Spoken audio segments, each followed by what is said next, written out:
My name is Sam Dowds. I cover North Dublin. I'm based in Santry, and I'd kind of cover from the north side of the city all the way up to sort of Balbriggan and parts of Meath as well.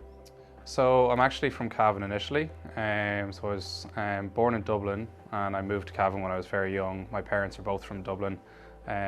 So my parents being from Dublin, my grandparents live on the north side as well. So I would have seen a lot of the north side, when I was younger, and then secondary school I went to in Dublin as well. So I definitely had a decent understanding of it before I even started working in it. So I suppose my interest in property was probably there from a young age. Was it what I always wanted to do? I guess that it wasn't, in that I didn't, like a lot of people in secondary school, I didn't really know exactly where I wanted to go next. But because of that kind of family history in property, my grandfather was an auctioneer based on the north side. My father worked in OPW, actually just retired this year. So I would have actually done work experience there when I was in transition year in school. So it was kind of a natural progression to take a step in that direction. So I suppose what I like most about selling property is the people, like getting out to meet people and kind of, whether it's a family home that's been loved for many years and they want to sell it to the right person, whether it's someone who's trying to sell it for a certain price that they need to move on to the next area. It's those human connections at the end of the day that kind of make it worthwhile, because if you're not going out meeting people day to day and you're just clicking buttons on a screen, there's not really any motivation for you as an agent, and there's not really any kind of enjoyment out of the role at the end of the day. So I suppose it's the human interactions, meeting people day to day, different kinds of people in different areas with different kind of motivations behind buying and selling. So I suppose if I was looking at it from a vendor's perspective and I was looking to get an estate agent on board, the first thing that's obviously going to attract your attention is going to be the reviews of how people view the company based on their experience with it, but also the price in terms of the fee that you're going to be paying. And I think in terms of reviews and fee, Auctioneera is unparalleled in that sense. So I suppose they're probably the things that I would feel a vendor would come for. But I think what they would be almost more impressed with after having gone through Auctioneera is their experience, the transparency, the feedback, the constant touch with agents and support from the team in the office as well.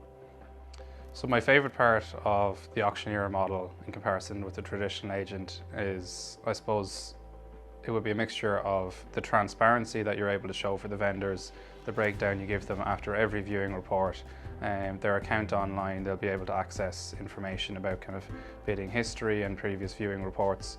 But also, I suppose, one of the main things for me is when you're going out to meet a vendor who's in a very difficult situation where they don't want to be spending a huge amount of money on fees, particularly up front, whereas Auctioneera can offer a no sale, no fee option. So people can have a go, they can try and sell a house for a price that they might need to move on to somewhere else, and ultimately if it doesn't work out, it's not going to cost them an arm and leg in fees.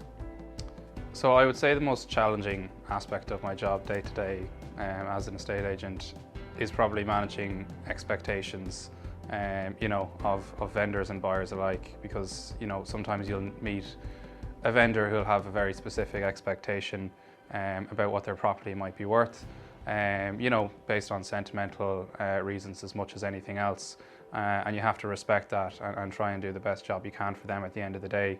But ultimately it is the market that will dictate the value of the property, and then from a buyer's perspective, you'll often find a buyer who they've fallen in love with the house they really wanted, but they're just not meeting that expectation the vendor has in terms of the value. So I'd say that's probably the most challenging thing you deal with day to day. So my advice for someone considering selling a property would be, first thing, go out there, meet the agents, get a valuation on the property, try get a realistic grasp of what it might be worth in the open market, and keep in mind that ultimately it will be the market that will dictate the value. Any agent can tell you any price, but ultimately it's only worth whatever someone's willing to pay at the end of the day. Then in terms of getting the property ready for sale and preparing it for photography and viewings, the first thing obviously you can do is a good clean and declutter, because there's nothing more challenging than selling a house that's incredibly cluttered and hasn't had a proper clean and never really gave itself a chance on the market. So I think a clean and declutter is definitely the best place to start. And on top of that, you know, if you can give the place a paint job, if it's something that it needs, can help brighten up the house. I don't think being an estate agent in Ireland anyway is as glamorous as it's maybe hyped up to be. Look, there's obviously certain levels of reward in terms of being able to help people and you know, seeing some particularly impressive properties, but at the end of the day you have to fight just as hard for every vendor you have to get the best price you can, and ultimately it's their satisfaction that's going to, you know, give you that sense of reward at the end of the day.